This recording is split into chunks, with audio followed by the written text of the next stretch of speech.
小莹啊，你这盐碱地长出来的麦子，咋比俺家上等肥田的还粗壮？哎，当年你要是和你弟一样去了兴州市农林研究院，现在怕是大专家了。婶子，那都翻篇了。我这7亩3分地，1亩能产800斤，等秋收，光卖粮就能换2000块。你爸妈真是祖坟冒青烟了，生了你这么个能干的闺女。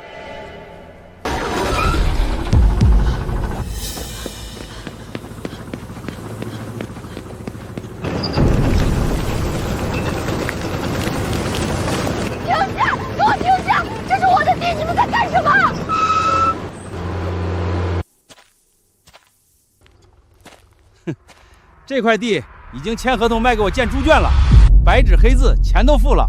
有事找你爹妈去，别耽误老子动工。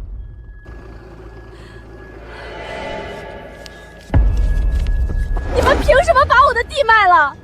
我今年秋收光卖粮就能拿2000块，我的麦种马上就能上报省里审定。你们知不知道你们为了300块钱的猪圈毁了什么？你弟昨天从省里打电话回来说了，那片盐碱地根本种不出什么名堂，300块拿去给你弟弟在城里吃喝用，好歹有点价值。他用了我的名额进了兴州市农林研究院，你们宁愿信他不信我。你弟现在是兴州市农林研究院正式端铁饭碗的研究员，你一个成天在地里打滚的丫头片子，能有什么见识？这个家老子说了算，还轮不到你一个丫头片子在这指手画脚。你再闹就滚出去闹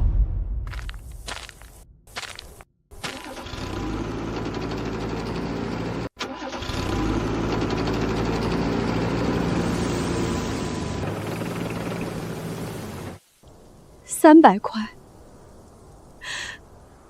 我5年的心血，在你们眼里竟然就只值这300块。那块地5年前分给我的时候是全村都没人要的白碱滩，是我辛辛苦苦才让它长出了庄稼。当年让你留下来种地，那不也是为你好吗？你一个没见过世面的女娃子，去省城人生地不熟的，你能干成啥？把我拼死考上的兴州市农林研究院邀请函强行抢走，改上陈子瑶的名字，送他去城里享福，这叫为我好。你弟去了省里，现在是端铁饭碗的正式研究员，全家脸上都有光。你要是去了，一个女的在省城能混出什么名堂？早晚还不是得决定回来嫁人。就因为我是女儿，所以在他们眼里牺牲我这个女儿去成全儿子是天经地义的，我的心血也是一文不值。那这块地呢？5年前你们说是补偿给我的，今天你们背着我，把它用300块钱卖给王德发盖猪圈，这也是为我好。你那个破地今年是长得好，万一明年旱了烂了呢？王老板的猪圈建起来，好歹也给村里增加点进项。你就是死脑筋！够了！你要是觉得委屈，5年前一开始你就别让，让都让了，现在又翻什么旧账？一个姑娘家的，天天不安分。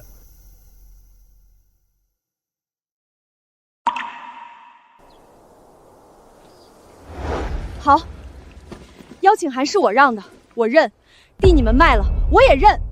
从今天起，我陈英跟你们陈家再也没有半点关系。你们以后要养老送终，找你们那个有出息的儿子去吧。说啥呢？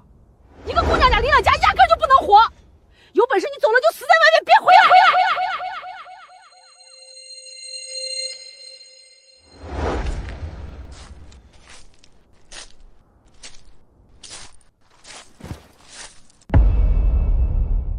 你们觉得我离开家什么都不是，觉得一个女人翻不了天，那我就让你们睁大狗眼看看，一个你们瞧不起的种地丫头，离开你们到底能做到什么？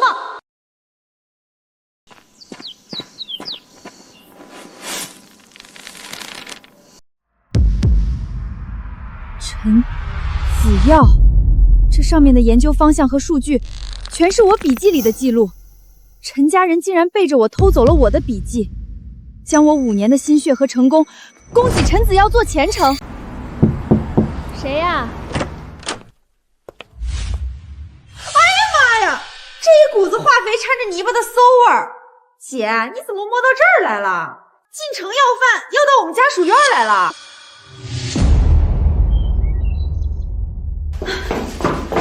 让开！陈莹，你来这儿做什么？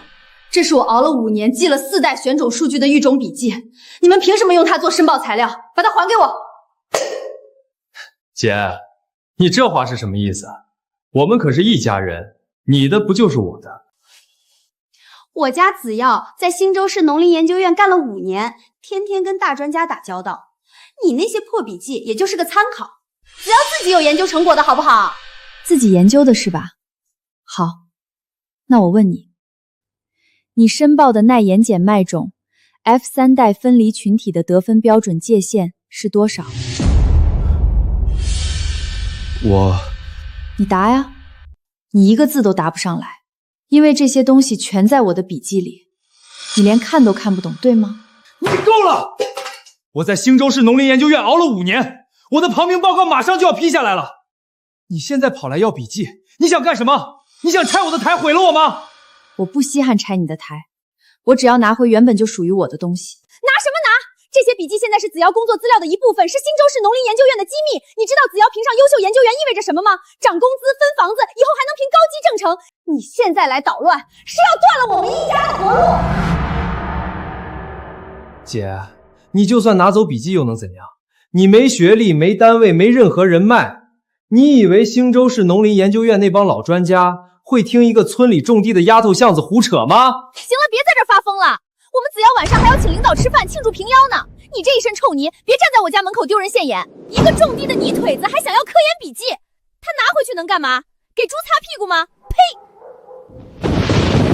陈家人以为把我扫地出门，我就会饿死街头。做梦！我陈莹偏要在这城里扎下根。我要让陈家那一窝子吸血鬼把欠我的连皮带骨全讨回来。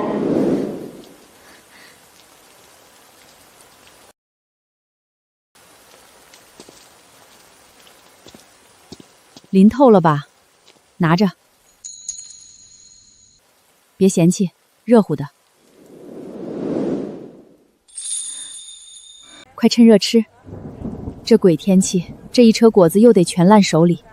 我男人死得早，婆家把我跟3岁的儿子扫地出门。我租了这最偏的摊儿，一天卖不出3斤，这日子算是熬到头了。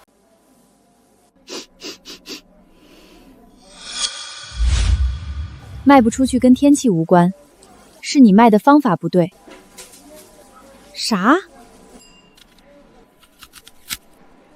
这批果子是种在沙人土里的高山果，昼夜温差大，果子为了保水，表皮才会长出这种难看的果锈。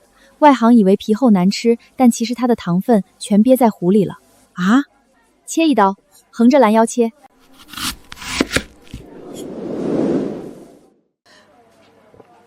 这果心咋像结了冰糖一样？这在农学上叫冰糖心，糖度至少18度，甜得发齁。你把切开的果子用保鲜膜包好，摆在摊位最前面，旁边切成果盘，免费试吃。招牌改写高山冰糖心，价格直接翻1倍。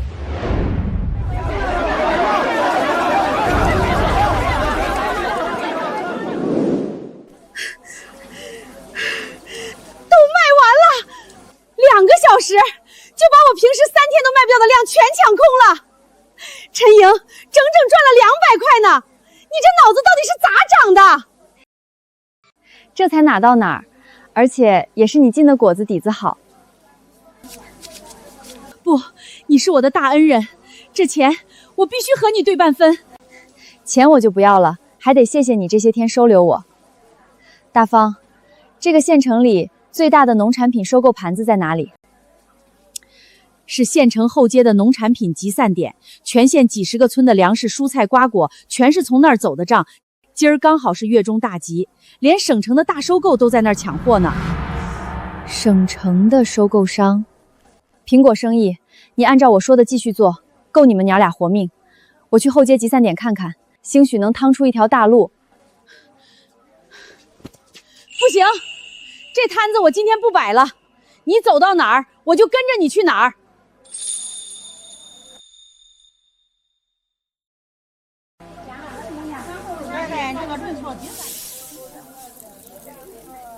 这家麦子是陈粮掺了新粮，你看培乳断面的粉质差异，水分根本不均。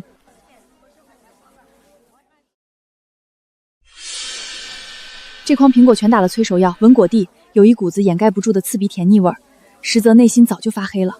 陈莹，你这眼睛是开过光吧？简直神了！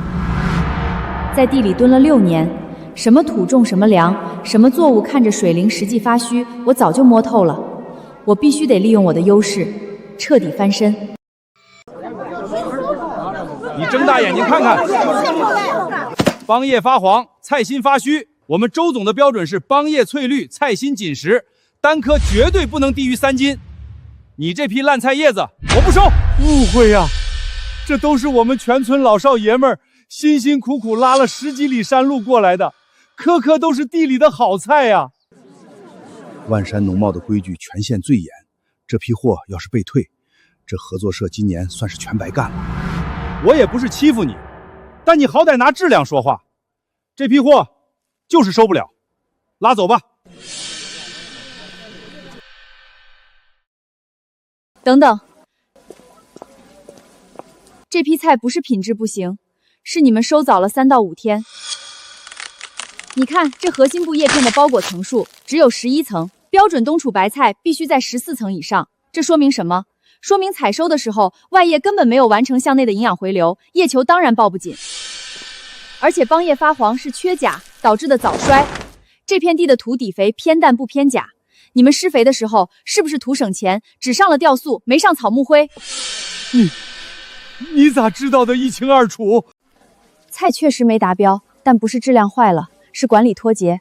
如果他们回去追施1次芽肥，再晚收5天，同块地出来的菜绝对能上一个档次。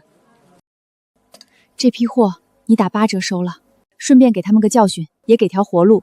下批货保准达标，你们万山农贸也不亏。第2批菜的品质你怎么保准？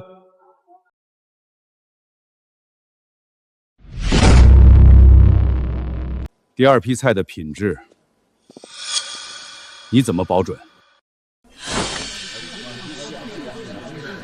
莹姐，这就是周万山，万山农贸的活阎王，全县的菜贩子听见他的名字都腿软呐。因为我了解白菜，白菜钾肥追施的时间必须卡在包新年后的第10天到12天之间，每亩用量30到40斤草木灰或者硫酸钾，追完以后强行偏供水5天，做到这3点，叶球紧实度绝对能提升4成，帮叶绝不早熟。不信的话，你可以让他们按我说的回去试一块地，5天后拉来给你验货。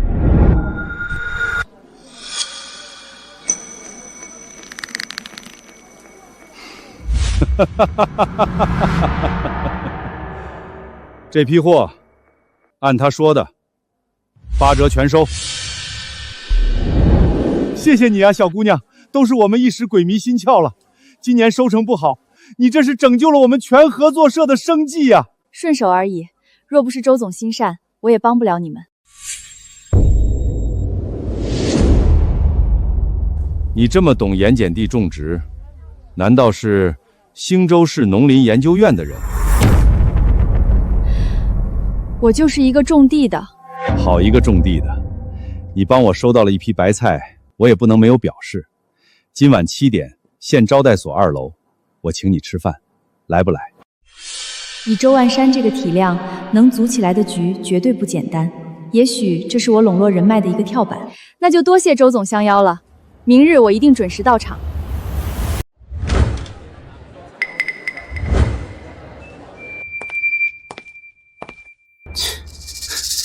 老周今天是真喝多了，在集市上捡了个种地的黄毛丫头来吃主桌，穿得这么寒酸，一会儿别浪费咱们谈正事的时间，赶紧打发了算了。陈莹，这阵仗太吓人了，全是大老板，要不咱们走吧？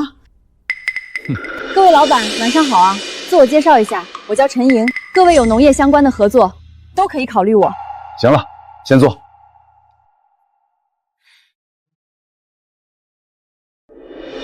丫头，我知道你想借势谈生意，我欣赏你，所以给你机会。但是，我也想看看你的态度。这可是60度的烈酒，你一个小姑娘，还是知难而退，收拾东西走人吧。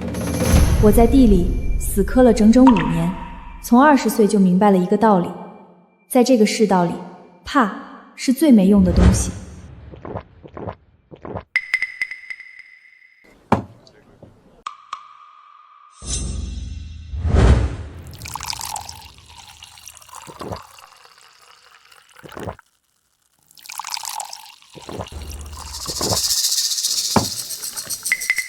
酒喝完了，现在可以谈正事了。好，实话告诉你，看你个年轻小姑娘进门，老哥我本想好好挫挫你的锐气，让你知道这城里的水有多深。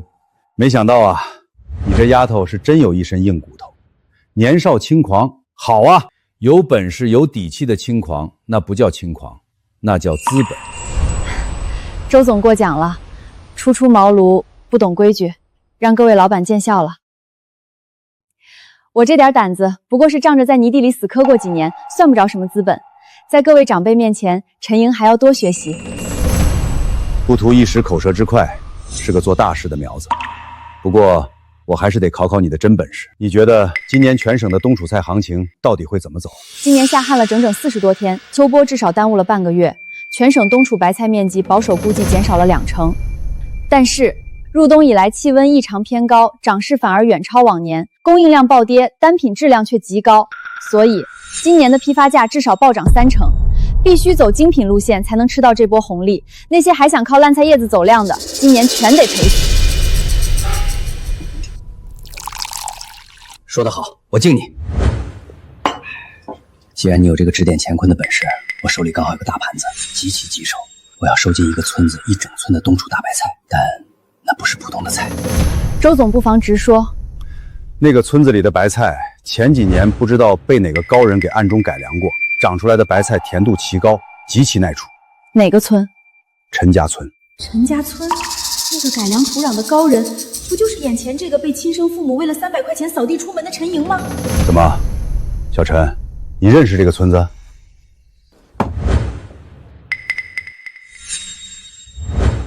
认识，我就是陈家村的人。那片盐碱地的土，也是我一锄头一锄头改出来的。什么？周总，这个活儿我接了。成交。陈莹，你真要回那个把你的心血全推平的家吗？你是不是刚才喝酒喝出幻觉了？放心，我清醒得很。按周万山给的底价，这单如果做成，村里每户少说能分到300-400块的现钱，这对乡亲们来说是1整年的活命钱，我没理由拒绝。那你也不能委屈自己，不委屈。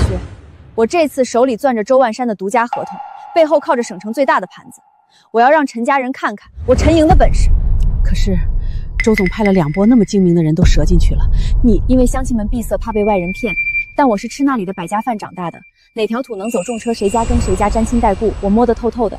更何况陈子耀现在顶着盐碱地改良研究员的名头，在省里升了职，我不甘心把自己的心血拱手相让。乡亲们不知道内情，等我回去，我要把周婉山的合同拍在桌上，把他们一家子偷来的皮，在阳光底下一寸一寸的全扒下来。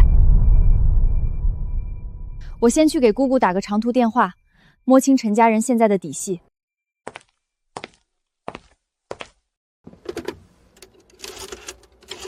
喂，姑姑，是我陈莹。你个死丫头，死哪儿去了？连封信也不给姑写。你知不知道陈家人？陈子耀的升职宴摆得很风光吧？何止风光，他们都以为那高产的麦子和白菜全是你弟在省城制造种出来的，没有一个人提过你陈莹半个字。他们一家子拿着你的命去换他们的脸，姑姑心里恨啊！姑姑，你别哭，我会回村的。放心，我不是回去受气的。我拿到了省城最大收购是周婉山的独家合同，整个陈家村今年的冬储菜，只要我点个头，就能全变成现钱。我是带着钱回去给乡亲们分红的，更是借着周婉山的事回去打狗的。我们家只要在省里可受大领导重视了，以后啊，我们就是彻头彻的省城人了，跟村里这泥巴地儿可不一样啦！陈家出了只金龙啊，只要有出息，给咱全村长了天大的脸。各位长辈，今天我陈子耀能有这番成就，全靠我爸妈的栽培。大家放心，以后我在省城，咱村里有什么难处，我一定托关系帮忙照应。子耀啊，既然你在省里有门路，赶紧帮叔打听打听吧。今年全村的冬储大白菜全烂在地里没人收，价格跌了一大半，拉到县城连油钱都亏呀，愁死人了。是啊，说起来最可惜的就是以前莹丫头改良过的那片盐碱地，就那块地种出来的白菜，甜度高，心子紧，比普通地好一大截。要是那片地还在，说不定还能引来大老板卖上个高价。王叔，这事儿大家把心放肚子里。省城搞农贸收购的龙头周曼山周大老板我认识，上次在省里开表彰大会，我们还打过照面。回头我就帮咱村跟周老板签个线，全村白菜收购的合同我来给你们谈。真的？子耀，你可得说话算话啊！那是，我家子耀在省里，什么大人物没见过？以后村里有事儿，尽管找他。哎，我听隔壁村说，今儿中午真有个省城大老板的车队要来咱们这儿收白菜，难道就是子耀牵的线？那还用问？说不定就是我前2天托人给周老板带的话起作用了。今天我就把这事儿给大家兑现了。哎，今天这么光宗耀祖的日子，真是可惜了。可惜我姐不在，我姐那个人啊，脑子笨，但好歹有一把蛮力气。当初她要是老老实在村里种地，也不至于混成现在这样。哎，不提了。哼，提那个丧门星做什么？那个死丫头打小就是个废物，让她种地她嫌累，给她找个好婆家她不嫁，现在跑去县城。我听说她天天跟一些不三不四的野男人鬼混。别提那个废物，肯定早就被野男人骗了，死在外面了。我放个鞭炮，给大家冲冲喜，去陈莹那死丫头的晦气。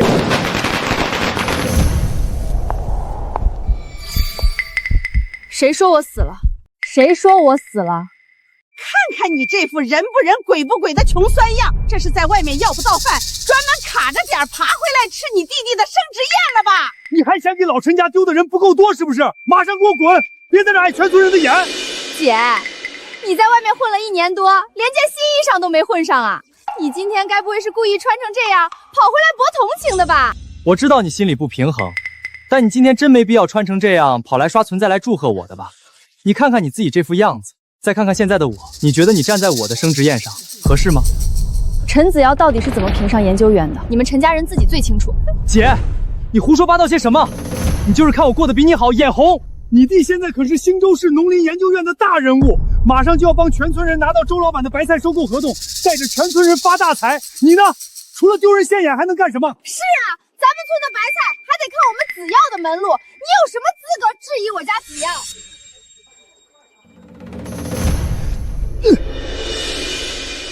姐，你天天把你那点破心血挂在嘴边，那你这个破包里装的又是什么？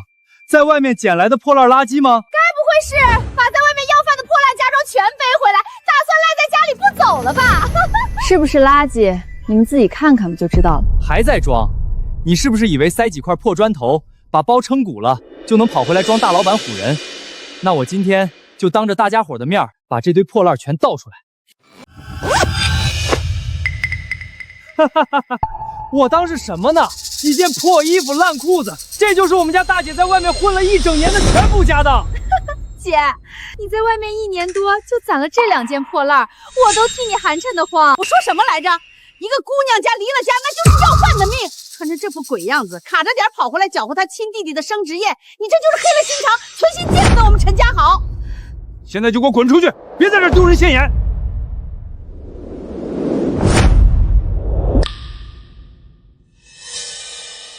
叔叔婶婶们，大家都亲眼看到了，我姐在外面混成什么鬼样子。她今天回来，无非是眼红我评上了兴州市农林研究院的研究员，过得比她好。不过她毕竟是我亲姐，我不跟她计较。她打小就笨，心眼又坏。当年全县就一个去兴州市农林研究院的宝贵机会，她倒好，自己烂泥扶不上墙，非要留下来种地。我自己非要留下来种地，那我今天就当着全村老少爷们的面，把陈年烂账从头到尾说个明白。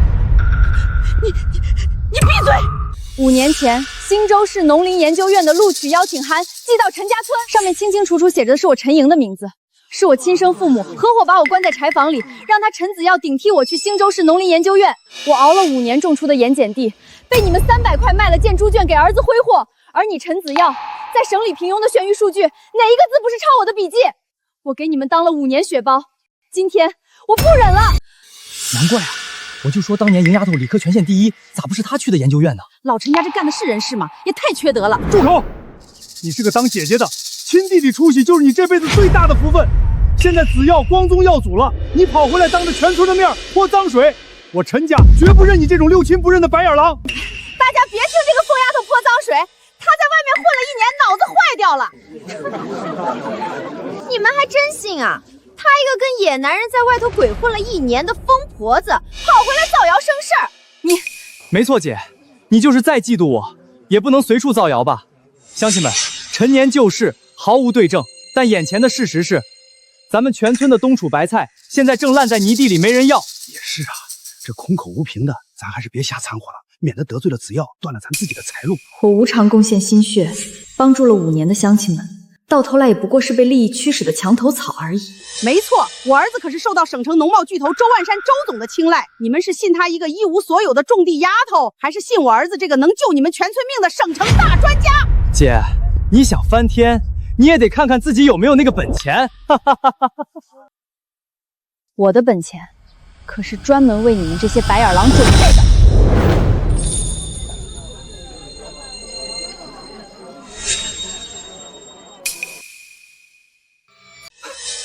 一个破牛皮信封，里面装不会是在外面大街上捡的破传单吧？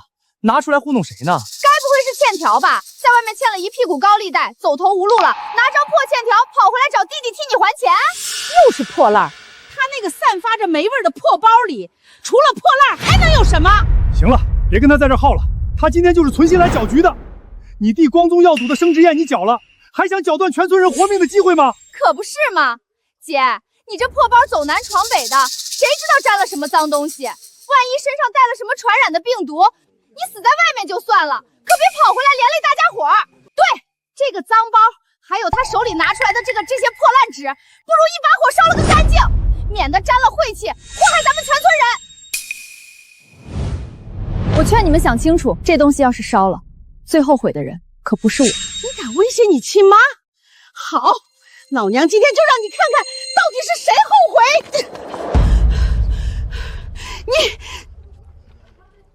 这怎么这么像我在兴州市农林研究院见过的收购合同？不可能，陈莹这个废物怎么可能接触到合同？赶紧烧了给咱们子耀的升职宴，去晦气！我再给你们一次机会，这东西可不是你们能烧的。呸！我儿子这么出息，我可谁也不怕。哼！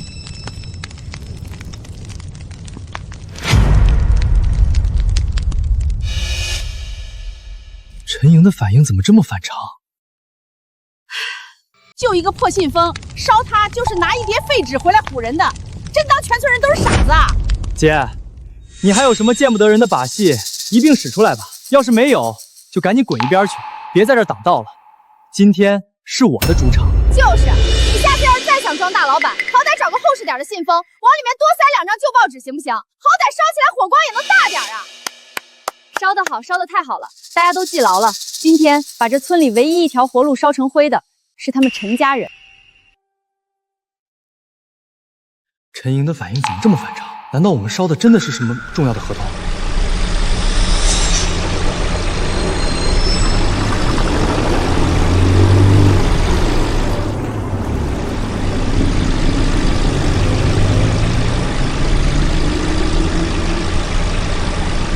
万山农贸是省城最大的万山农贸来咱们村了，肯定是看在子耀的面子上来收咱们冬储大白菜的。儿子，周总真是你叫来的？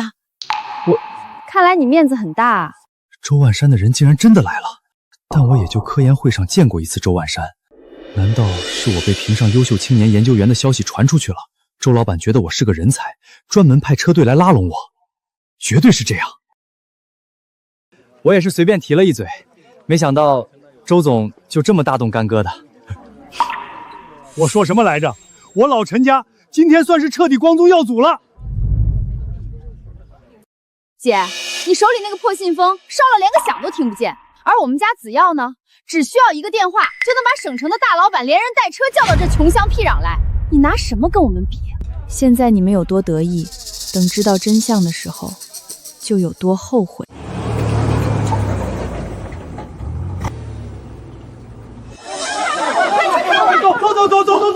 走！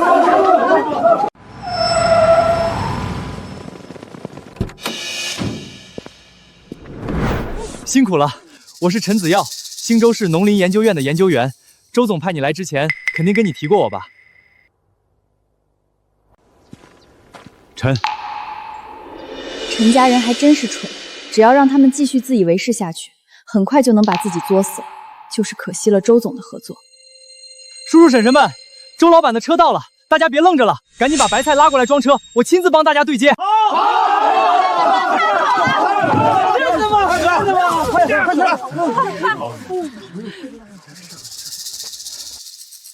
菜可以先装车，但是按我们万山农贸的规矩，验收交割当场结款，必须凭合同办事儿。签了独家收购协议的代表在哪儿？把合同拿出来。怎么会这样？周总没给过我什么合同啊！儿子，你还愣着干啥呀？赶紧把周老板的合同拿出来呀！对，快把合同给人家过目，签完字好发钱。合同赶紧拿出来吧，全村的白菜命脉可都在这儿了。要是拿不出合同，人家万山农贸的车可不等人。这一车菜今天就得全欧烂在泥地里了。只要快点啊，别磨蹭了。就是几万斤白菜都装上车了，赶紧签了好过秤结钱啊！我那个合同还在省里，对，还在走流程审批呢。子耀，你刚才不是拍着胸脯说跟周老板打过包票了吗？怎么连个合同的影子都没有？我们一家老小的口粮钱全压在这一车白菜上了，你该不会是一直在拿空口白话糊弄咱们全村人吧？我看他就是拿不出合同吧。都说了只是暂时而已。再说了，我家子耀的面子比那什么破公章合同都好几10000倍。对，我是优秀研究员，跟周万山谈几10万的合作，还需要一张破纸来证明。我陈子尧开口说一句话，不比什么破合同都管用。就是，你们催什么催？都还得等着我儿子吃饭呢，都给我憋着，还不赶紧把白菜来拉走！哎，你听到没有啊？我儿子说不需要合同，直接拉走白菜。你敢不给我儿子面子，就等着滚蛋吧！听好了，我叫陈子耀，兴州市农林研究院的。你回去原封不动的告诉你们周总，只要他今天把这村的白菜全收了，我陈子耀就答应跟他建立长期合作。陈子耀，不认识。你什么意思？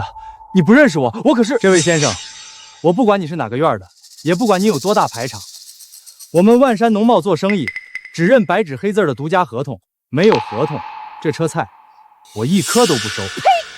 你算个什么东西？我儿子能给你们老板供菜，是看得起你们。白菜都装上车了，怎么说不要就不要了？子耀，你到底是怎么回事啊？不对劲，如果这个采购主管根本不认识我，那他带车队来是找谁的？但这村里除了我，还有谁能让周总出面合作？等等，你们万山农贸今天确实是来陈家村收白菜的，这总没错吧？没错。那你们的独家收购合同到底签给了谁？这穷乡僻壤的，姓陈的，在省城里有头有脸，能跟周总搭上话的，除了我陈子耀，还能有谁？我们的合作方确实姓陈。叔叔婶婶们，你们都亲耳听到了吧？万山农贸的合作方姓陈，在咱们这个村儿，除了我陈子耀，还有谁配让周老板亲自派车队来收菜？对，他这主管就是个底下办事的，不认识子耀也很正常。乡亲们，大家都看清楚了，今天这满地的烂白菜能卖出去变现钱，全靠我儿子的面子。以后你们地里的菜能不能年年有人收，全得仰仗我们老陈家的关系。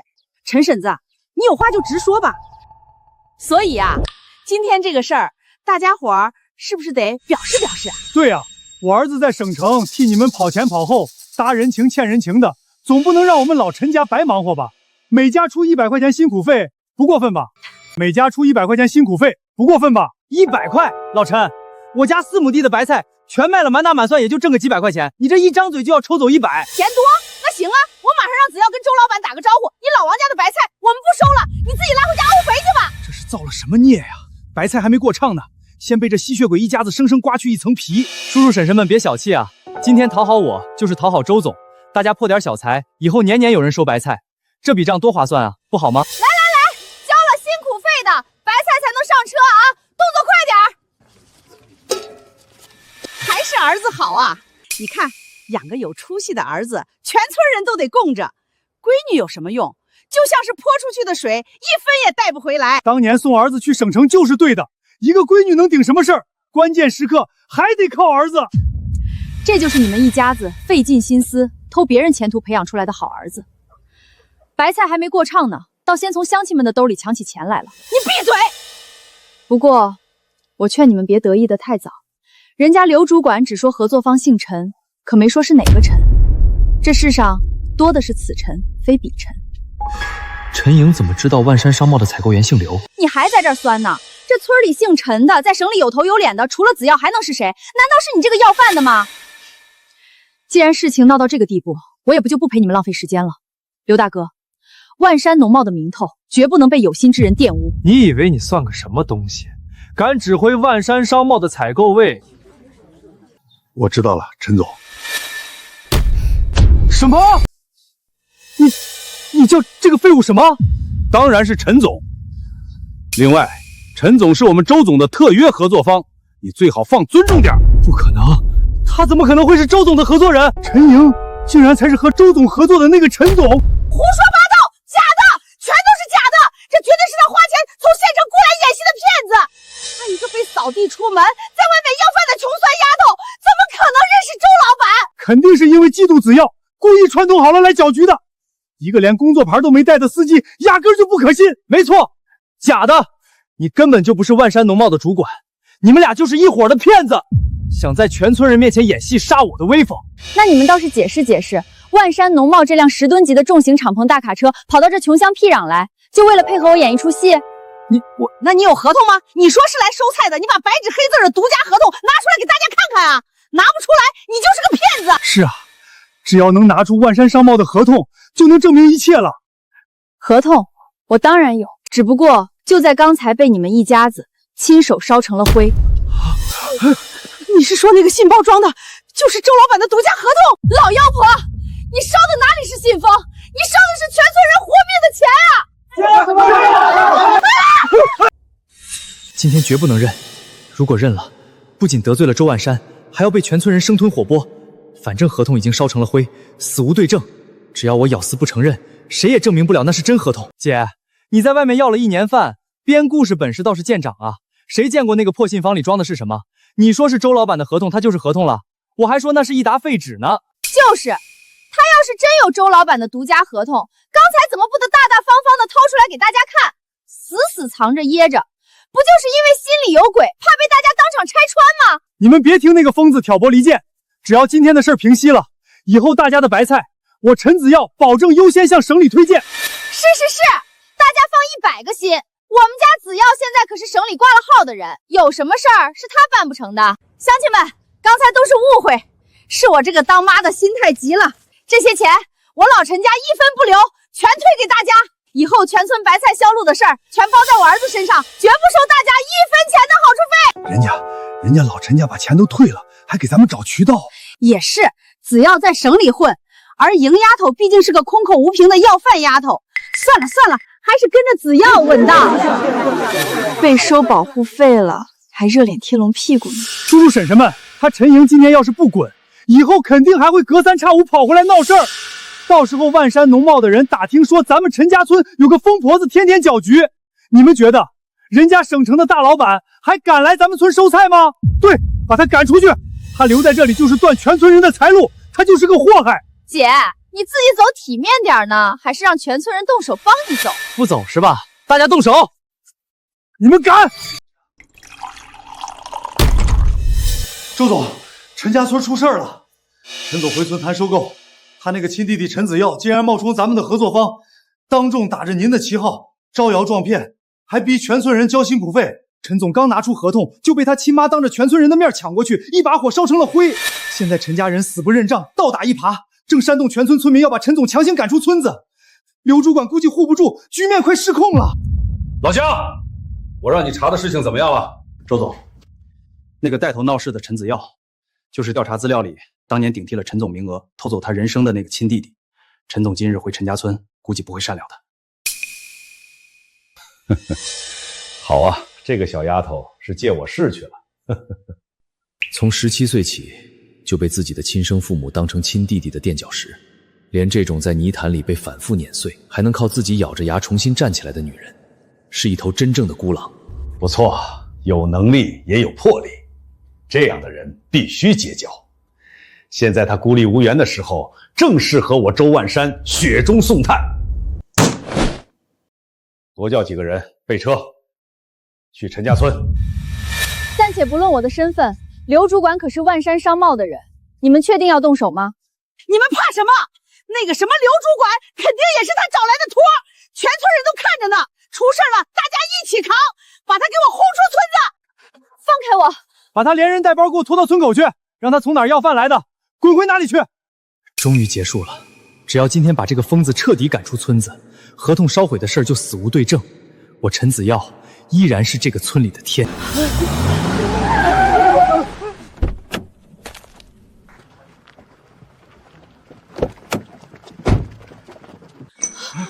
我倒要看看谁敢动我周万山的合作人一下。没事吧？多谢周总来得及时。你就是子耀？我是。就是这个人打着我的旗号冒充合作方，还逼着全村人交辛苦费。是的，周总。合同呢？被他母亲当众抢过去烧了。你刚才烧掉的那张纸，是我万山农贸盖了财务章的独家收购合同，那上面的金额更是你们陈家村今年几十万斤冬储白菜的全部收购款。但是合同烧了，不代表我周万山的这单生意黄了。周总，我们可都靠着您的货款生活了，求求您千万别因为陈家迁怒我们啊！合同可以重签，白菜价格不变，依然高于市场价30%。谢谢周老板，周老板活菩萨呀！但我有一个条件，这单几万斤的生意，从头到尾，全部由他陈英一个人说了算。看来周总这是向我投出橄榄枝了。曾经我只是一个种地丫头，没想到现在却能翻身，让所有人都惧我敬我。但靠山山会倒，我自己也必须强大起来。他陈莹说收谁家的菜，我万山农贸就收谁家的。他要是说不收，我的10吨大卡车今天就空着开走。他凭什么？我是兴州市农林研究院的正式研究员，我才是搞科研的高级知识分子，他就是一个连初中都没毕业的种地村姑。周总，您是不是被他骗了？您肯定搞错人了。我周万山在商海里摸爬滚打了20年，还从来没有搞错过。你难道是在质疑我周万山的眼光？我不是这个意思。陈莹，这单生意现在你说了算，收不收你定。都是你们这帮吸血鬼惹的祸。莹丫头，刚才的事儿跟咱们没关系，都是陈家人逼咱们的啊！是啊，莹丫头，你可不能跟乡亲们计较啊！那合同可是你亲妈烧的。你们完了，这死丫头现在居然爬到周万山头上，她要是发了疯报复我们怎么办？子耀在兴州市农林研究院的工作必须保住，不能让这死丫头翻身。莹丫头，你看看，咱们毕竟是一家人，打断骨头连着筋嘛。刚才是妈老糊涂了，妈给你道个歉行不行？过去的事儿都过去了，你现在能有这么大出息，爸心里也替你高兴。这两人还真是改不了势利眼的德行，估计是怕我借势报复他们的宝贝儿子吧。姐，我知道你心里对我们有气，但今天这件事儿，它不只是咱们老陈家的私事啊，全村几百口人的白菜现在可都在车上他搁着呢。你总没必要因为你个人的情绪去砸了全村人的饭碗，断了大家的生计吧？就是啊，白菜都在车上了，你赶紧签了字儿，别因为你们家那点破事耽误待会儿拿钱啊！莹丫头，叔知道你受了极大的委屈，但全村人都不容易，你就当看在乡亲们看着你长大的份上，别置气了。就是这些嘴脸，刚才嘲笑和围堵着我，要把我赶出村子，现在却道德绑架起我来了。看来还是我陈莹以前太好说话了。陈莹，这白菜，你说收还是不收？不收，不收。莹丫头，白菜都已经装在车上了呀，你不能这么绝情啊！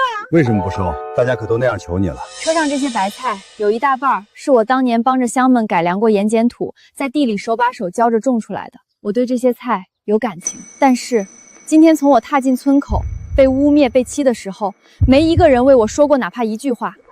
当初你们但凡有一个人愿意站出来制止陈家人，合同也不至于被烧毁。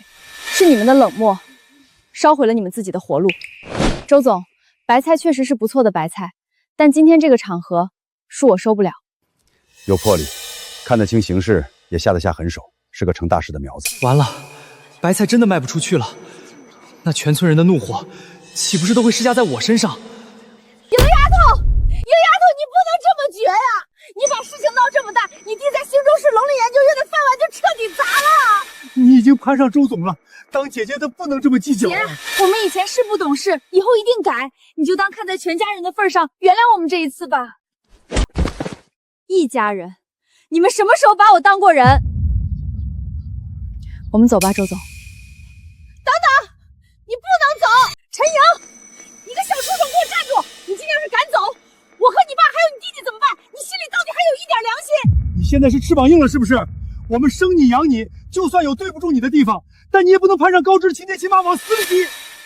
生我养我，我从6岁起就被你们逼着下地干活，我大冬天穿的棉袄是捡别人不要的破烂儿，你们倾尽家财养的只有陈子耀一个人。我是咱们老陈家唯一的男丁，你一个早晚要嫁出去的赔钱货，拉你亲弟弟一把，难道不是天经地义？姐，子耀可是你亲弟弟啊！你一个女人在外面抛头露面多难啊！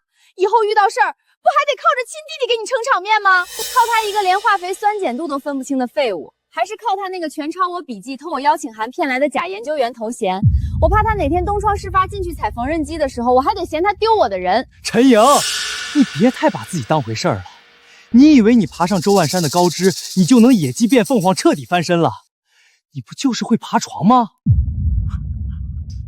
住手！你个贱丫头，怎么能打你弟弟啊？真是反了你了！你弟弟多金贵，是你能教训的吗？我还说长姐如母呢，他犯贱侮辱我，也侮辱了周总，我打他多少次都不为过。啊！哎呦，我的宝贝儿子呀！你敢在我面前动手？周总，我知道错了。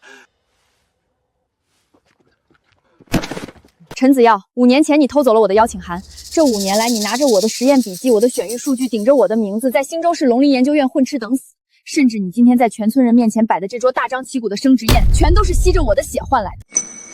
你觉得，你这偷来的人生还能站多久？我今天不追究你，不是因为你是我弟弟，是因为我不想借着任何人的手这么简单的惩罚你。从今天，从这一秒开始，我陈莹跟陈家跟陈家村再也没有半点关系。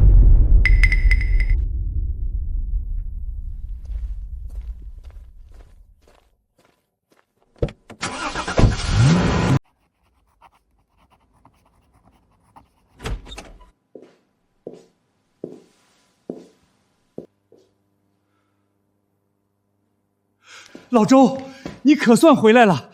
陈家村的那批白菜样本收到了没有？我的实验组现在就等着那批关键样本呢。真有这么重要吗？不就一些白菜而已。你不知道，那个盐碱地白菜品系的耐盐数据，一旦能在实验室里得到最终验证，咱们省的抗逆育种课题就能直接跨上一个国家级的大台阶呀！又没收到。当初我下乡调研，在陈家村那片绝烧的白箭滩上，偶然发现了这个白菜品系的甜度和耐储性远远超过了目前市面上的所有常规品种。我连夜跟省里打了报告，结果一直没找到改良的人，也没了下文。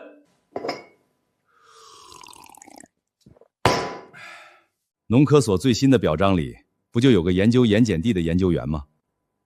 叫什么来着？哦，对，陈子耀。我让他把完整的育种方案和田间对照数据交上来。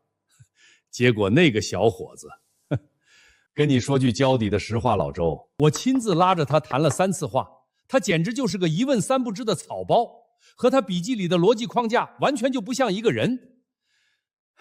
好了好了，你消消气儿。哼，要不是省里发了红头文件，好歹认他手里那本笔记，我真怀疑他那个研究生的头头是不是冒充的。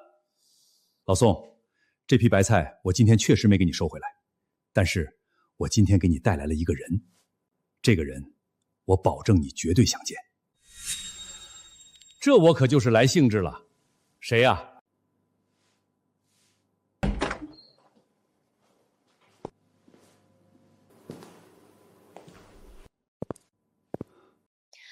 宋教授您好，我叫陈莹。陈家村盐碱地白菜品系的所有选育流程和土壤改良的终极方案是我做的。你说什么？那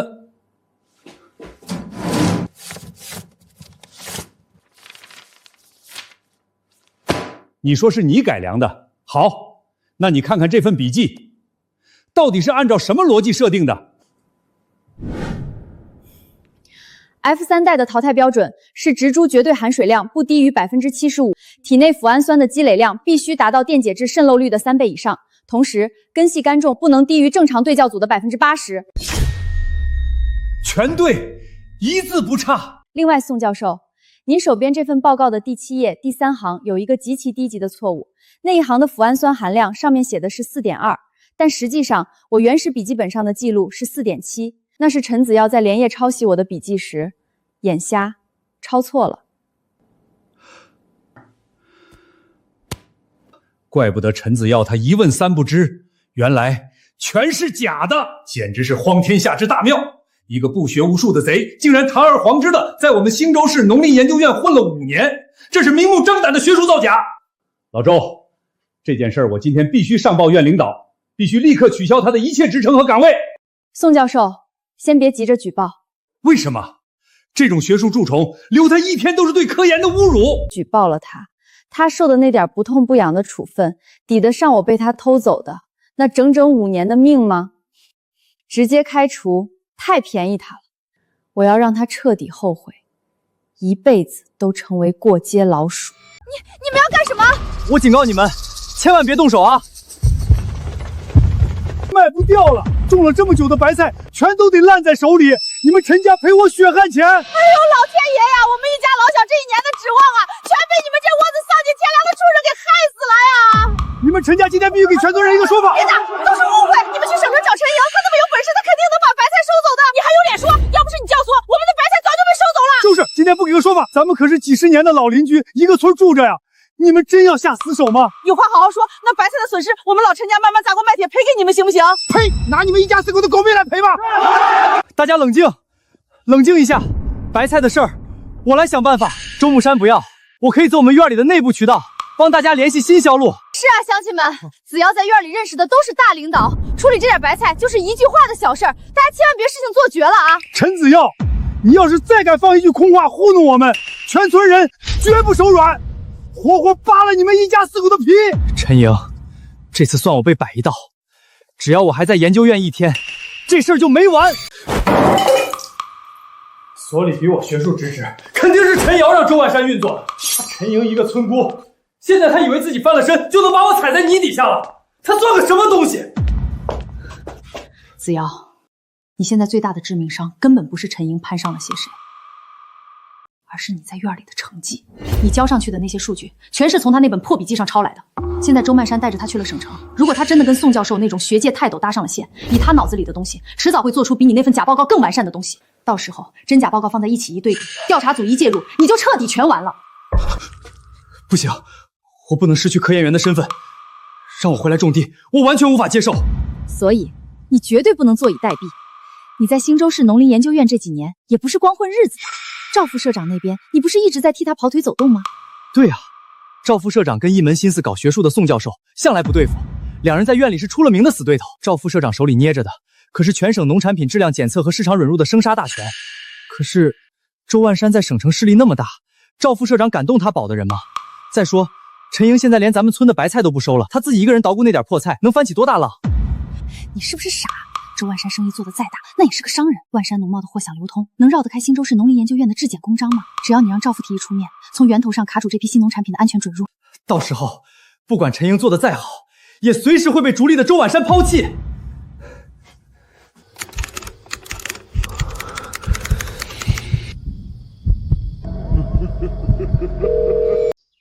陈莹，宋教授这边的局算是彻底破了，但我万山农贸现在后院起火，遇到了一个天大的麻烦，我想请你帮个忙。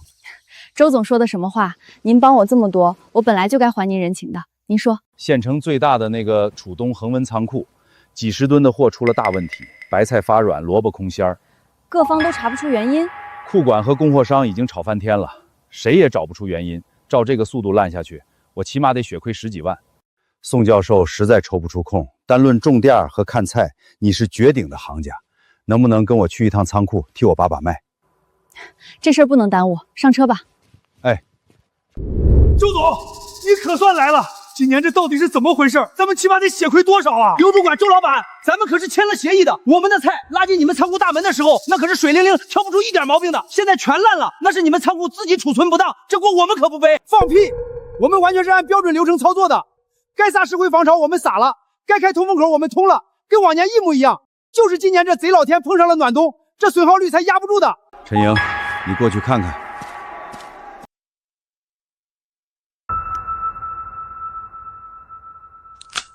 周老板，您这是疾病乱投医了吗？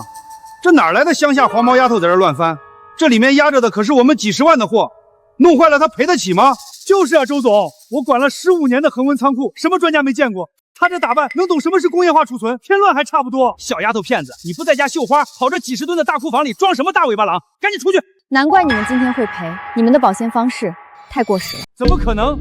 我们撒石灰，白菜帮叶发软，根本不是因为暖冬温度高，而是因为你们把湿度的控制逻辑搞反了。你们往地上撒生石灰是为了超湿防腐，但今年是暖冬，空气湿度本来就低，仓库里再大量铺石灰，导致空气极度干燥，白菜的细胞失水急剧加速，帮叶才会大面积发软脱水。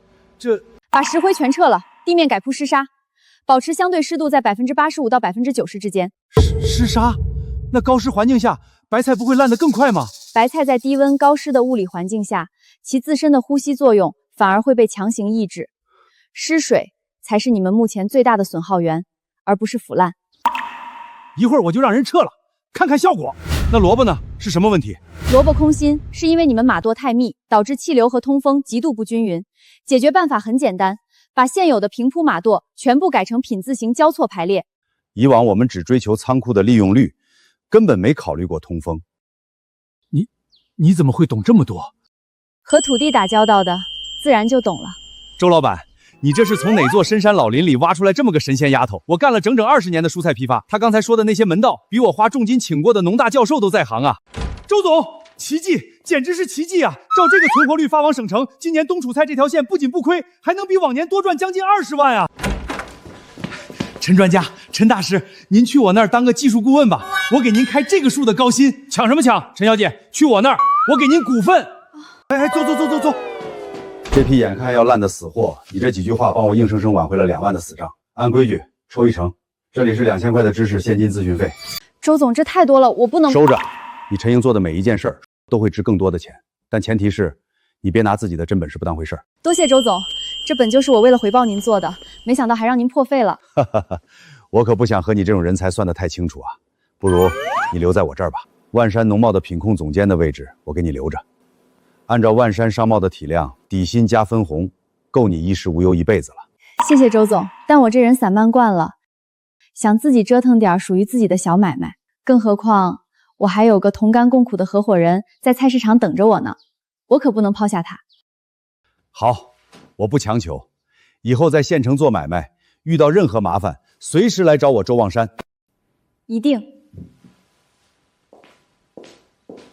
陈莹被周老板那么大的人物带走了，肯定是要去省城赚大钱干大事了。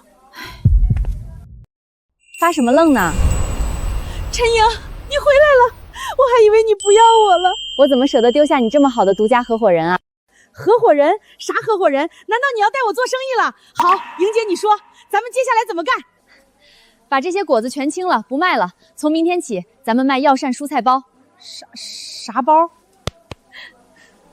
大方，你想啊，药膳蔬菜包里面装的其实就是市场上最普通的蔬菜，但咱们不能再像以前那样论斤称着卖了，我们要搞特定搭配，把它们组合在一起，按包售卖。就比如说，都是普通蔬菜，那人家凭啥加钱买咱们的组合啊？这就叫噱头。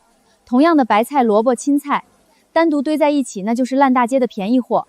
但只要咱们根据特定需求把它们组合起来，它不仅形式新鲜，而且能让顾客产生极大的购买欲望，大家绝对乐意掏这份钱。我的老天爷，你这脑子到底是怎么长的啊？你简直就是个天生的做生意奇才啊！行了，别在这儿拍马屁了，赚钱不等人，时间就是金钱，赶紧麻溜的把这摊苹果清干净，跟我去批发市场进货，准备开干。得嘞，我这就收拾。比如这包祛湿套餐，里面是薏米、冬瓜、芹菜和白萝卜，成本不到5毛钱，卡片上写清楚祛湿的营养学原理，再配上熬汤的简易做法，这一包咱们卖2块。成本5毛，卖2块，我的老天爷，这利润能行吗？放心吧，咱们蝎子粑粑独一份儿，肯定行。这怎么卖呀？阿姨，这是咱们搭配的食疗蔬菜包，2块钱一包。多少？2块钱？就这几块破冬瓜、烂芹菜，加点碎薏米，在别人家5毛钱都能买1斤。你们想钱想疯了吧？莹姐，这可咋办啊？2块钱大家觉得太贵了。别慌，说明这不是我们的目标客户。哎呦，这3天闷的，浑身像背了块石头，嘴里发苦，看见我那一锅肉就犯恶心，连口水都喝不下去。叔，您这是天天守着炉子，湿热闷在脾胃里了，别光喝凉水了，拿这包菜回去试试。冬瓜芹菜，这玩意儿能顶啥用？还卖2块钱。药食同源，我不卖神药，但这一袋薏米冬瓜芹菜汤刚好能帮您清清脾胃的火。关键是不用您自己费脑子搭配，回去洗洗直接扔锅里熬个清汤，省事儿。今天开张第1单，给您图个新鲜，白送。您要是喝着觉得爽口，身子轻快了，明天帮我吆喝一声就行。嘿，你这小丫头做生意倒是有一套。行，叔就拿回去尝个鲜。1天了，都没卖出去多少，这食材都处理过了，再卖不出去就只能报废了。丫头，你昨天的包菜还真有点意思啊。叔，您觉得咋样？嘿，你别说，我按着你那卡片上写的，没放1滴油就放了点盐熬汤，那汤喝下去清甜爽口。我昨晚一口气干了2大碗，发了一身大汗。今天早上起来胃里不顶了，浑身上下那叫一个松快。我跟你们说，这钱花的值。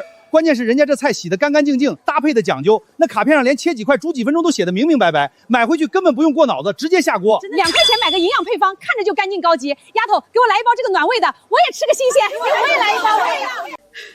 陈莹，就2天，咱们就卖了1200块。把钱收好，这才哪儿到哪儿。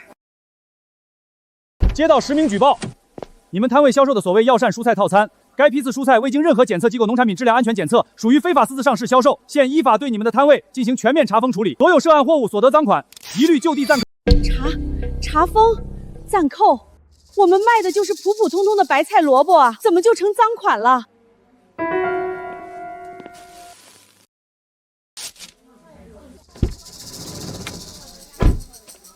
哎呀，姐，我早就提醒过你，你一个连初中都没毕业的村姑，打着专家的旗号在外面招摇撞骗，这可是要坐牢的呀！你们凭什么查封？我们卖的就是菜市场里最正常不过的普通蔬菜。这可不是我陈子耀信口雌黄，这是兴州市农林研究用农产品下达的正式意见。你以为你爬上了一个周二山的床，你就能万事大吉了？周二山是有几个臭钱，但他充其量也就是个收菜的私人老板，这下连他也帮不了你。陈子耀，你这叫以权谋私。你爱怎么说怎么说，反正封条一贴，你这个破摊子今天就算是彻底收场了。是，我明白，我立刻执行。陈女士，刚收到省院最高层越级通知，针对您的查封被全盘驳回。什么？而且上面明确指示，这次查封程序严重违规，立刻撤销封条。不可能，这可是赵副社长亲自批的条子，你们是不是搞错了？赵副社长已经知道是你擅自偷盖印章了，你自己想找死，别拉着我们整个队垫背。凭什么你陈莹一个赔钱货能一直安然无恙？陈莹，全让你算准了。今天我按计划在院里提议，让陈子耀做耐盐碱项目的公开述职报告。那草包吓得脸都绿了，连滚带爬去求赵副社长把会议压下来。赵副社长保他了吗？他们估计早就勾结了。宋教授，我那个好弟弟是绝对不会善罢甘休的。他爬上了赵副社长的船，只要我在省城外面做任何跟农业沾边的买卖，他一定会想办法针对我。你打算怎么办？避避风头？我不打算躲，而是要引蛇出洞，让他主动出手。让他出手？我就是要让陈子耀大张旗鼓地对付我。只要陈子耀露出污点，风口浪尖上，谁也保不了陈子耀。所以你已经有计划了，需要我帮什么忙？所以我需要您帮我做一件事，在他们出手之前，您先去跟院里通个气，请兴州调查组处的同志稍微关注一下这份查封令的审批程序是否合规。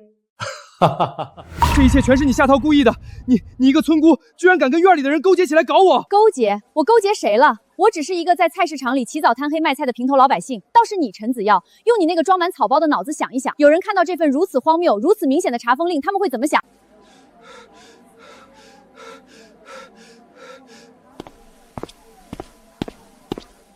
陈子耀同志，关于赵副社长违规下达查封令一事，请你立刻跟我们走一趟。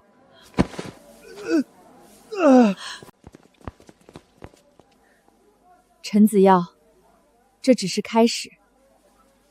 你偷走的那5年，我会当着所有人的面，连本带利，一笔一笔的亲自收回来。怎么这副死样子？查封陈英那买卖的事儿到底办成没有？别问了。我凭什么不问？你说话呀！到底怎么了？怎么了？老子差点连工作都丢了！你说什么？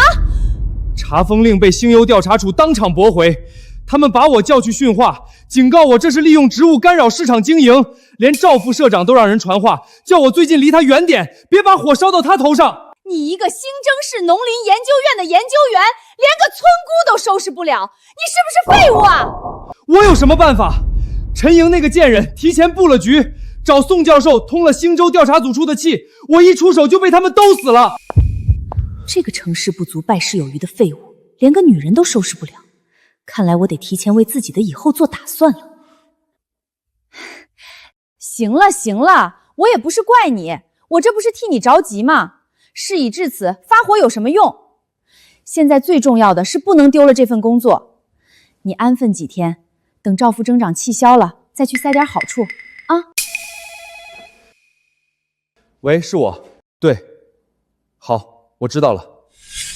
又怎么了？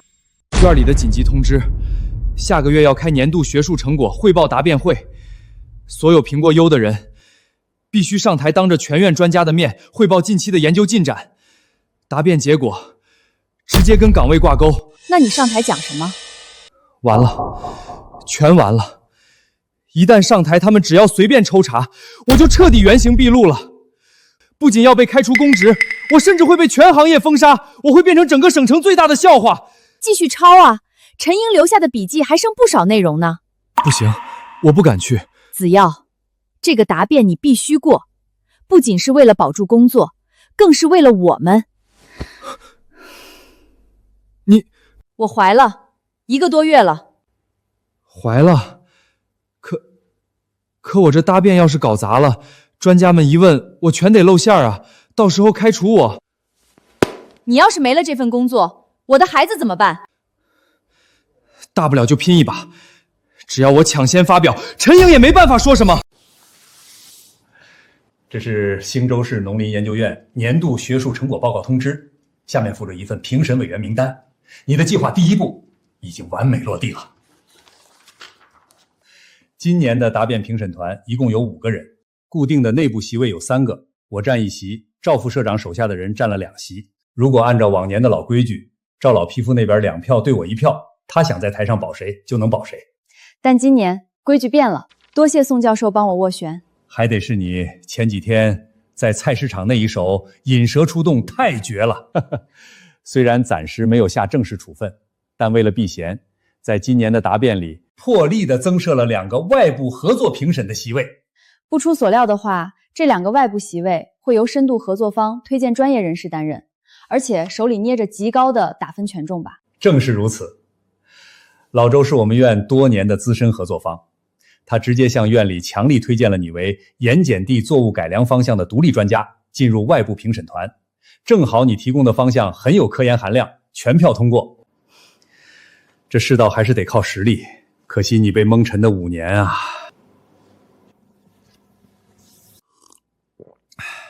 这次赵老匹夫手底下的那2个评委绝对不敢再明目张胆的给陈子阳放水，只要敢稍微偏袒一点，立刻就会被当成典型查处。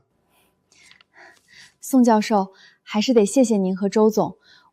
孩子，该谢的人是你自己。说句凭良心的话，你当年要是不被家里给坑了，现在至少已经是我们院里独当一面的核心骨干了。都过去了。你爸你妈真是瞎了眼啊！你一个女娃娃，面朝黄土背朝天，在碱地里死死蹲了5年做出来的东西，比你那个在院里混吃等死5年的废物弟弟强出何止10倍100倍，他们怎么就看不见呢？我弟弟是个什么德行，我这个做姐姐的最清楚。他胆小如鼠，但偏偏又极其贪心，所以这次答辩，他不仅会硬着头皮上台，而且还会拿着我那本育种笔记去准备他的所谓研究成果。你打算怎么做？他这5年来偷我的东西偷习惯了，觉得吸我的血是天经地义的事。这一次，我要让他在台上当着所有人的面彻底现出原形。评委的底细我给你透个底儿，一共4个评委，我安排了1个自己人，你只要在台上正常发挥，别结巴。我们也能给你打个中上的分数。多谢赵所长。宋教授那个老顽固占了1票，他肯定会想方设法刁难你，但区一票翻不了盘。不过今年最邪门的是，院里为了避嫌，临时硬塞进来一个外部合作评审。这次外部打分的分值极高，直接跟我和老宋这一档齐平。什么？那岂不是能影响我的评审？您查出来是谁了吗？这个人是周曼山强力推荐的，院里的审核手续做得极其保密，连个具体名字都没写。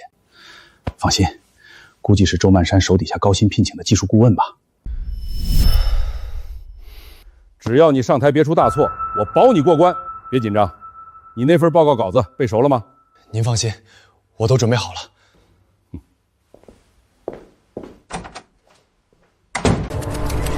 对，不能自己吓自己。那个什么外部评委根本不知道是谁，但总不可能比宋教授还难对付吧？陈子耀同志准备上场了。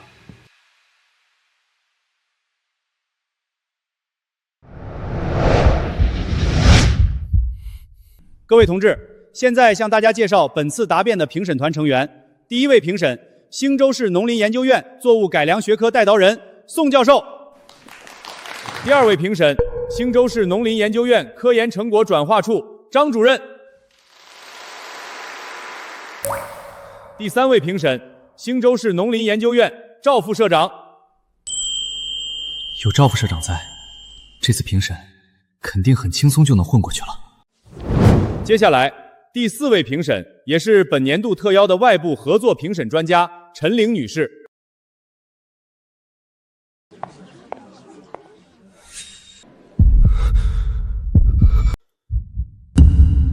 怎么可能？陈远怎么会是评审？陈子尧研究员，请开始你的汇报。怎么还不开始？傻站着干嘛？你看他的脸色，煞白煞白的，不会是生病了吧？陈子尧，你不会想到曾经被你看不起的村姑能决定你的命运吧？陈子耀同志，大家的时间都有限，请抓紧开始你的汇报。陈研究员，还不开始？你不会是不敢做评审，心虚了吧？谁不敢了？我凭什么不敢？我年度的研究方向是耐盐碱作物新品系的属育鱼与改良，在前期工作基础上。我的汇报完毕，谢谢大家。陈子尧同志的报告线索完整，数据也算详实，我没有更多问题，评分85分。下面，请外部合作评委陈颖女士打分。陈研究员，你的汇报中提到的筛选标准，我想请问你是怎么确定的？它是基于什么具体的理论模型推导出来的，还是单纯的经验值？完了，陈颖果然要针对我，这个问题我压根就没准备，笔记上也没有相关的内容。这不过是研究的基础而已，你为什么迟迟不作答？这个我需要回去重新查一查。这么简单的问题，你竟然还需要回去查一查？我这么多数据细节记不清楚很正常。对，我怎么可能什么数据都记得？既然如此，数据我不问了，你的稿子上都写了，我就问一件事。5年前腊月17黄昏突降到零下23度，你报告里那批300多棵耐寒实验的白菜苗，一夜之间全遭遇了方冻，你是怎么处理的？最后活了几棵？既然数据记不清楚，自己亲手做的实验细节总该记得清楚吧？那天处理方法是，我忘记了。既然你忘了，那我就替你回忆。那天半夜2点，我被冻醒的，跑到地里一看，300多棵苗全趴了。我用灶台里还带温的草木灰围根保温，30度窝棚的草帘子拆下来，一颗一颗浇化盖上去。从半夜蹲到天亮，一端跟冻土冻在一起了，站起来的时候皮都扯掉了，活了37棵。报告里最核心的耐寒数据，就是从这37棵的后代里来的。陈子耀，你抄得了数据，抄不了那一页。连这种关乎数据的生死关头都能忘，这绝对不是他自己干的。原来优秀研究员是个学术抄袭的冒名顶替者啊！胡说八道，这全是你为了出风头编出来的故事。各位别信他，他拿不出证据，就是在这里胡搅蛮缠。此结果归属存在重大争议，请双方当场出示原始实验记录。没错，陈子耀一直以来抄袭的都是我曾经的田间笔记。这是我的田间笔记，只要对比字迹和数据，一看便知。拿出来吧。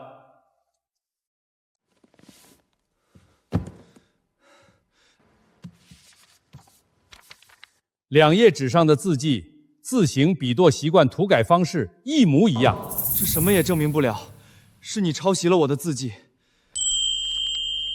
这正面是我姑姑5年前寄给我的家书，背面是我的实验草稿，因为买不起纸，写在硬纸背面。邮窗日期5年前3月11号。陈子耀3月14号才正式入职新州市农林研究院。既然他还没有踏入这扇门的时候，我的实验方案已经写好了。这是我的，她是我姐姐，我拿来家里的东西怎么了？各位，这些研究是我在陈家村的盐碱地里花了5年时间做出来的。他不是研究员，他只是一个拿着别人通知书进了门，抄写别人笔记，混了5年的人。本场答辩结束，陈子耀学术成果归属争议。提请院学术委员会和兴州调查组监察处联合调查，调查期间其一切职称和荣誉暂时搁荐。恭喜你啊，陈莹，这下是真相大白了。陈子耀的情况我会上诉，把真正属于你的荣誉还你。陈莹，你这个冷血的毒妇，我是你亲弟弟，你为了出这点风头，居然狠得下心砸了我的铁饭碗，你就不怕遭报应吗？报应？你偷走别人的人生，吃着人血馒头过了5年安稳日子。今天这一切不是我逼你的，是你自作自受。新州调查组竟然这么快就来了。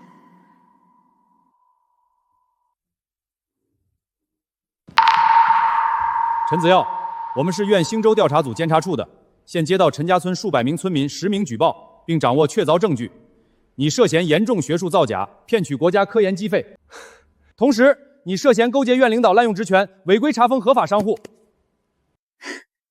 竟然是陈家村村民的举报。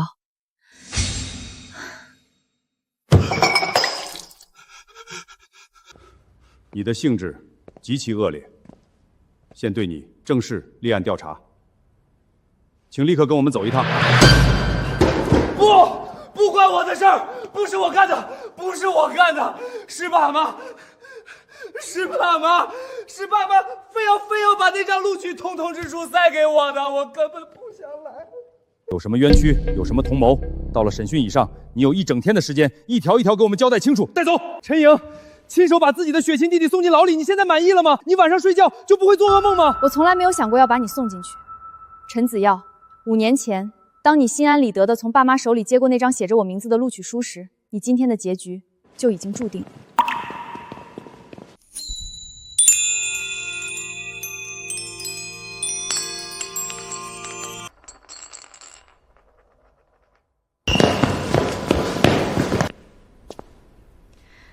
这枚徽章曾经是我在碱田里做梦都想亲手戴上的荣誉。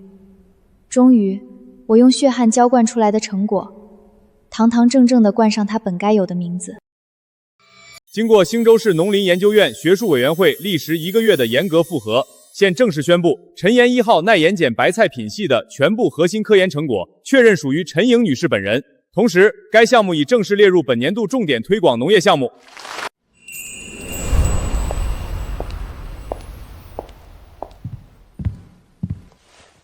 孩子，这份证书迟到了整整5年，但今天它终于回到了该在的地方。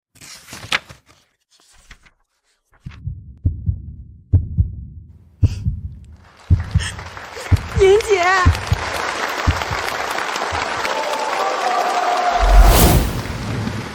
陈莹女士，我是省城日报的记者。据我们了解，您并没有高等学术背景，5年来也从未进过任何正规的科研实验室。请问您究竟是用什么样的仪器设备，在那种艰苦的乡村环境下独立完成这项级科研成果的？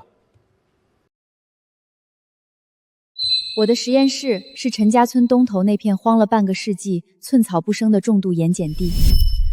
我的仪器是一把长了铁锈的竹头，和2000多个风雨无阻的日日夜夜。经常有人问我，一个没有学历、没有背景的农村女人到底能做到什么？今天我想坐在这里告诉大家，一个女人能做到什么，从来不依赖别人高高在上的施舍给她机会。5年前我被顶替的时候，村里的人都按着我的头，说女娃读书种地都没用，一辈子就该烂在泥潭里。今天见我拿回这个成果，站在这里，不是为了向当年那些伤害过我的人证明什么，我是为了告诉那些此刻正和当年的我一样，被生生按在泥里抬不起头的人，只要你们自己不认命，泥里也能长出顶天立地的庄稼。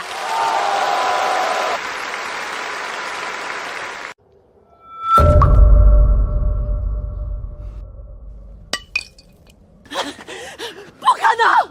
我家子耀是兴州市农林研究院的研究室大官，他怎么可能被抓？一定是你们弄错了！白纸黑字写的清清楚楚，你家陈子耀学术造假，勾结领导滥用职权，已经被兴州调查组带走立案调查了。那也不能把他抓进去啊！一家人的成果咋能叫造假呀？真实情况到底咋样，你们自己清楚。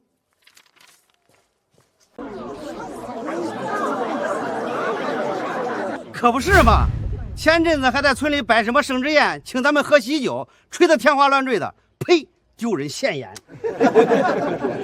当初他为了逼陈英就范，偷偷烧了赢丫头的收购合同，害得咱们全村的白菜烂在田里没人要。老天爷长眼呀！这种丧尽天良畜生就该进去蹲大牢。哎呦，我的老天爷呀！我的儿啊，怎么会这样啊？乡亲们，这都是误会，子耀他误会个屁！你们老陈家真是瞎了狗眼，把心都偏到狗肚子里去了。那么好，那么能干的一个大闺女，被你们活生生逼出村子，坑成了那样。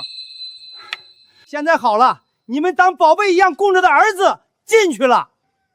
我告诉你们，这就叫报应，活该。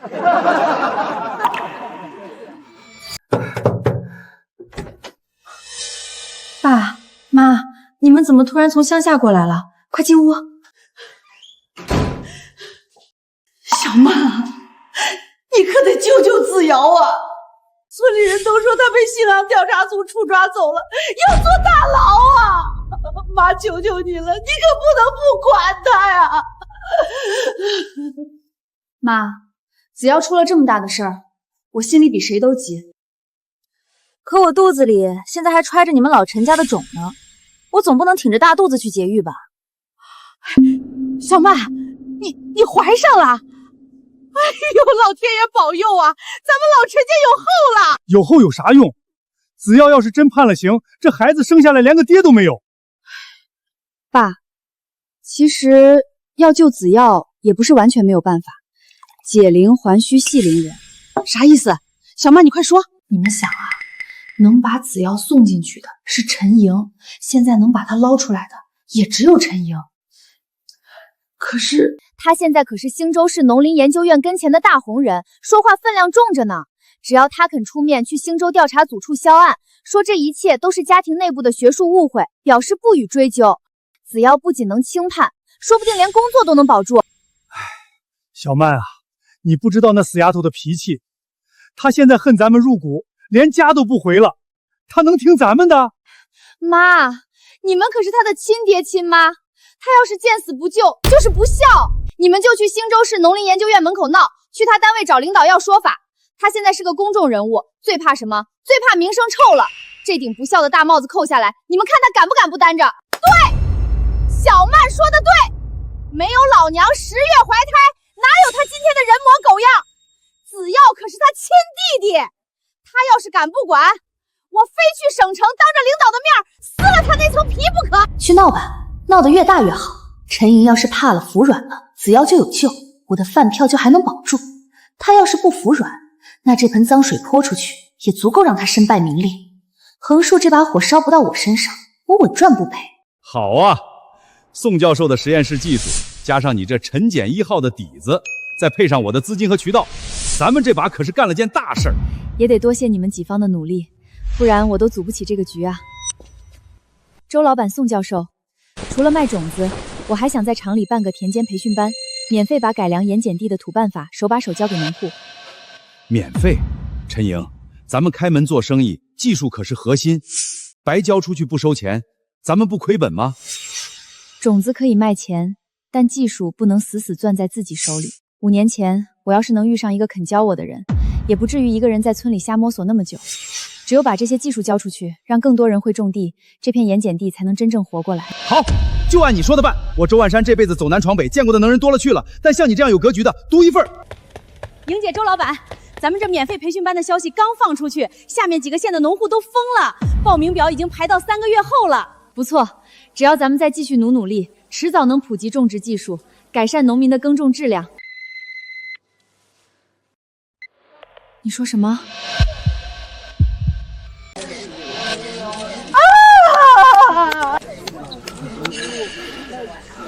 各位街坊邻居、乡亲们呐，我辛辛苦苦10月怀胎生下的闺女，现在攀上高枝，当了大老板，发大财了，就翻脸不认她亲爹亲妈了。大妈，你说的情况属实吗？他丧尽天良啊，竟然去当官的面前告黑状，把他亲的弟弟送进了大牢。我们老陈家造了什么孽，养出这么个白眼狼啊！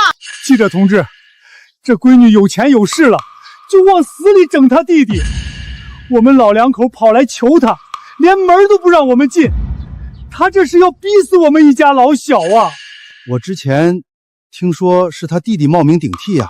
那也是亲弟弟啊，这亲爹亲妈都坐在街上了，当闺女的把事儿做这么绝，连亲弟弟都送进去里，是不是也太狠了点儿？爸妈，你们要在我的大门口闹这出戏，我不拦着，但你们跪在这里，打着牌子骂我不孝，骂我逼死亲弟弟。各位记者乡亲们，请看清楚，这是新州调查组下发的正式文件，上面写的清清楚楚，陈子耀5年前窃取我的科研成果，这根本不是什么家庭纠纷，是他自己犯了法，新州调查组依法办案。这也太不要脸了！你少拿这些文件来糊弄人，你就是不孝！你们口口声声说我不孝，好，既然今天记者和乡亲们都在，那咱们就把这笔账当着所有人的面一笔一笔的算清楚。你少在这胡说八道！ 5年前，新州市农林研究院的入职书上面明明白白写着我陈莹的名字，可是我的亲生父母强行扣下了我，把他塞给了连高中都考不上的陈子豪，让他顶替我去了省城。各位街坊记者同志，你们告诉我，一个被夺走前途、被毁掉土地、被扫地出门5年没花过家里1分钱的女儿，到底还欠这个家什么？这哪是闺女不孝，这简直是爹妈作孽呀！把自家亲闺女坑得这么惨，现在儿子犯了法，居然还有脸跑来街上拉横幅讹人！快记下来，这新闻发出去，舆论绝对要彻底翻盘了。妈知道错了，当初是妈瞎了眼偏心啊！可子耀毕竟是你同胞弟弟呀，妈求求你了，你去跟信川调查组说句好话救救他吧！你要是不救他，妈也不活了。今天你跪在这里哭天响地，不是因为你心痛我当年受的苦，是因为心疼你的宝贝儿子，觉得没人可以指望，没人可以依靠了。他的事儿我帮不了。莹丫头啊，你当真就这么狠心？子耀是你亲弟弟呀，妈给你跪下磕头还不行吗？你要是不救他，妈今天就撞死在这门口。别再用父母这2个字来绑架我了。当年你们放弃做我父母的时候，比谁都干脆。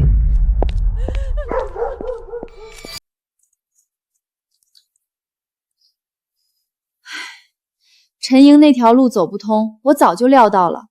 她现在心狠着呢，巴不得子耀倒霉。那我儿子可咋办啊？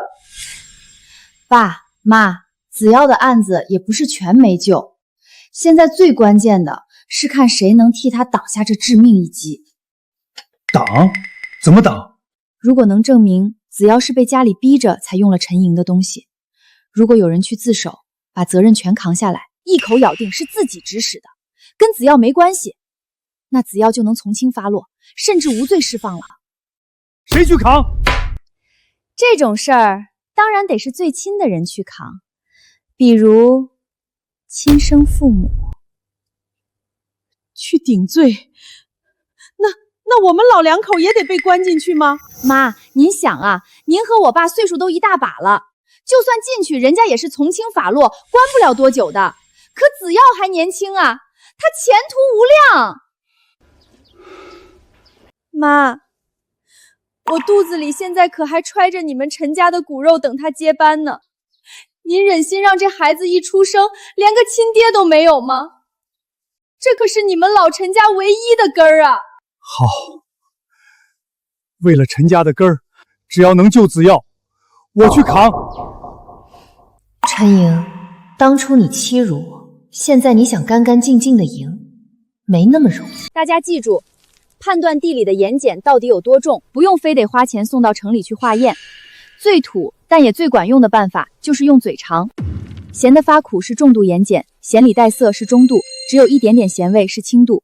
盐碱度不一样，咱们往下填石膏下肥料的法子就不一样，下重了烧苗，下轻了没用。陈老师，您这土法子可比城里那些挂着牌子的专家仪器还管用啊！听得懂，学得会。他现在可是省里挂了号的重点成果获得者了，换了别人早就舒舒服服的坐在办公室喝茶水了，他倒好，非要成天蹲在泥地里跟一帮老农嚼泥巴。这就是他跟咱们不一样的地方。咱们这些人搞了大半辈子科研，是把知识当成本事，可他陈毅是把知识当成了良心。莹姐，好消息，省农业厅来人了。咱们这套盐碱地改造模式要作为全省的样板，向全省大面积推广，而且还要专门给你颁发一个农业技术推广特别贡献奖。替我谢谢厅里的领导，但颁奖就算了，我不关心那些虚头巴脑的名头，只要能让更多废弃的盐碱地长出粮食，比给我发10个奖杯都强。现在，我自己终于有能力去拉底下的千万人一把了。啊，我看看。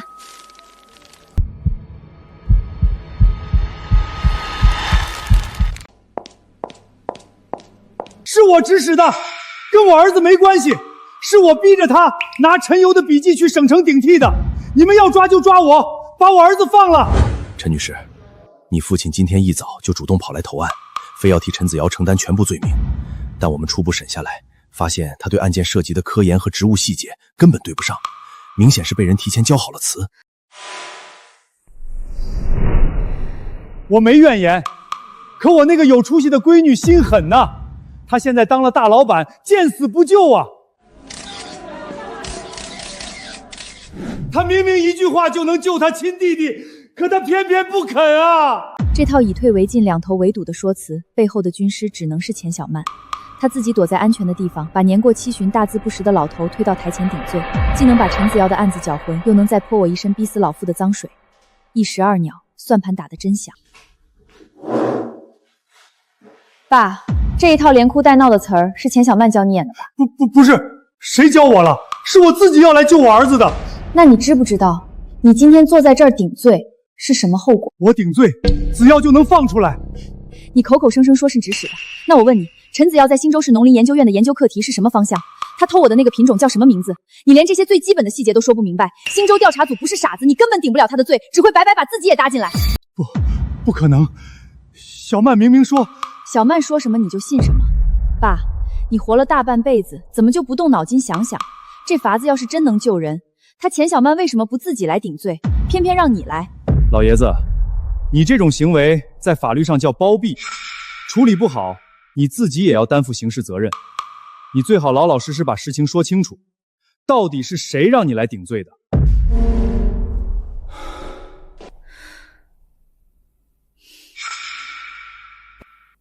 爸，事到如今你们还看不明白吗？你说什么？钱小曼从头到尾算计的就是陈家，对他来说，陈子尧就是个往上爬的梯子，现在梯子断了，他就开始拆陈家的墙。你们要是再执迷不悟，心甘情愿的被他当枪使，陈家就真的什么都不剩了。今日你顶罪，不仅放不出来陈子耀，还把自己也送进去了。子耀的事儿我帮不了，但我提醒你们最后一次，别等钱小曼把你们的棺材本都掏空了，你们还傻乎乎的以为他是在替陈家着想。不会的，小曼肚子里还怀着咱们老陈家的骨肉，那是子耀唯一的种，肯定不会害我们的。妈，我托了省城的朋友，终于找着门路了。人家说，只要打点得当，子耀这案子就能压下来，人立马就能出来。真的？啥门路啊？门路是通的，但需要这个数。这么多，这是要咱们的命啊！家里哪有这么多现钱？妈，我一个孕妇能借的都借遍了，连嫁妆钱都垫进去了，可还是不够啊！可我拿不出钱啊，当时钱都给你和子耀买房了。妈，现在爸也进去了，你要是真心救子耀，就把家里的钱全凑一凑，实在不行，把乡下老房子也卖了。只要子耀能全须全眼的出来，凭他的本事，这点钱很快就能挣回来。卖房子，这可是咱们老陈家最后落脚的地方了。妈，房子没了可以再买，可子耀要是真判个10年8年的，您忍心看着咱们陈家唯一的根，一出生就被别人指指点点，连个亲爹都见不着吗？不管赢丫头怎么挑拨，小曼肚子里怀着的可是老陈家正儿八经的独苗，为了保住这条根，砸锅卖铁也得干。好，妈听你的，我这就回去把存折全取出来，连这房子也卖了。只要能救子耀，要什么都行。妈，您真是天底下最好的亲妈，子耀出来了一定会好好孝敬您的。妈，您慢走啊，路上小心点，尽快把钱凑齐。子耀在里面多待1天就多受1天罪。哎，你快回去歇着，小心身子。去卖吧，最好把你们陈家最后一块砖都给卖干净。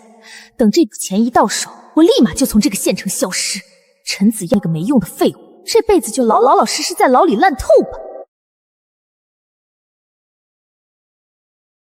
喂，亲爱的，是我呀，你再耐心等我几天，等我把那2个老不死手里最后这一大笔钱糊弄到手，我立马就买车票去找你。放心吧，我怎么可能生下那个废物的种？咱们的孩子可不能跟着姓陈的一家子倒8辈子血。小曼，这是卖房子的钱，加上我和你爸所有的活命钱，全在这儿了。你快拿去走门路，赶紧把子耀救出来呀！哎呀妈，你放心吧，我明天一大早就去省城把子耀救出来。小曼，你这大包小包的收拾行李干啥？你这是要去哪儿啊？去哪儿？当然是去过我自己的好日子。你什么意思？你不去救子耀了？救他？陈子耀那个废物，除了吹牛发脾气，还有什么真本事？现在连唯一的铁饭碗砸了，还进了局子，下半辈子就是个有案底的劳改汉。我凭什么留下来跟着他守活寡？这笔钱就当是我委屈自己，嫁进你们陈家这几年的青春损失费了。你这个没良心的毒妇，你说的是人话吗？你肚子里可还怀着我们家子耀的孩子，你是我们陈家的媳妇儿啊！老太婆，既然今天我要走了，那我就让你死个明白，我肚子里这块肉从头到尾就根本不是陈子耀的。等我拿着你们陈家最后这笔买命钱出了这扇门，我就跟孩子他亲爹远走高飞。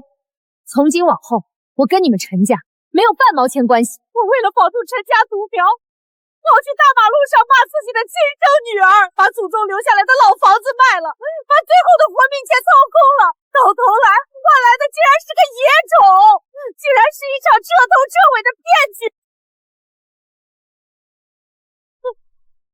老爹呀！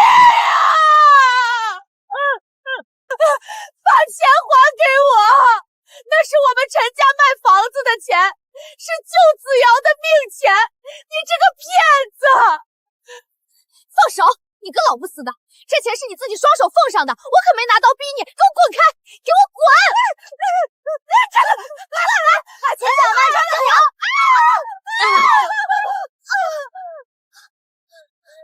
我的肚子好痛！怎么了？出人命了，是我杀人了！那个老东西敢害我，我做鬼也不会放过你们陈家！报应，全都是报应啊！老天爷长眼了，陈家造的孽全遭报应了啊！报应回来了！灌浆期是小麦生长周期中的关键阶段。莹姐，出大事了！还能有啥大事儿？你慢点说。我也是听别人说的，钱小曼骗光了陈家卖房的钱，肚子里的孩子还不是陈子耀的。后来你娘和钱小曼撕扯，钱小曼流产，你娘也精神失常了。真是恶人自有恶人磨啊！他们听信钱小曼的谗言，就该想到会有这一天。哦，对了，陈子耀的案子也要重判了，估计没啥余地了。莹姐，这回他们没法再纠缠你了。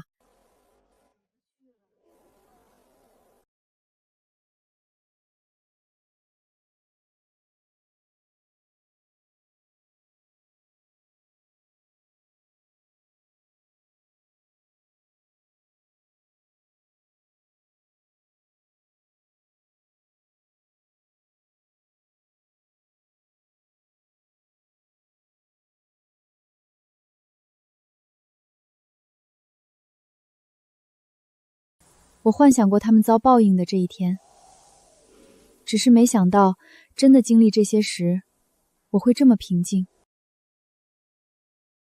莹姐，派出所和医院那边都在等信儿，你要回去看看吗？既然病了，你替我安排一下，每个月按时给医院交住院费和护工费，保他吃穿不愁，有人照顾。那你自己不回去露个面吗？我不去了。有些路早就该各走各的了，我跟那个家的账早已经清了。本年度全省最高荣誉农业科技创新特别贡献奖的获得者是陈莹。他依托自主研发的耐盐碱作物改良技术，成功带动全省4万亩盐碱荒地复耕，惠及农户超过3万户。陈莹女士，您现在已经是全省知名的农业专家和杰出企业家了，以后还会继续亲自下地干活吗？今天上午来开会之前，我还在地里蹲着看麦苗呢。今天，我想用我自己的故事告诉所有人：出身决定不了你的高度，性别更决定不了你的未来。一个女人能走多远，只取决于当生活把她死死按进泥潭里的时候，他有没有那个勇气，靠自己从泥里重新站起来？多亏了你啊，咱们村今年家家户户都大丰收，再也不用看田吃饭了。莹丫头，当年是婶子对不住你，没敢替你吭声。婶儿，过去的事儿都过去了，地还是这片地，只要咱们肯用心种，它就不会亏待人。莹姐，快走了！省里又来电话了，说隔壁市还有一片几千亩的新盐碱地，等着咱们去改良呢。来了。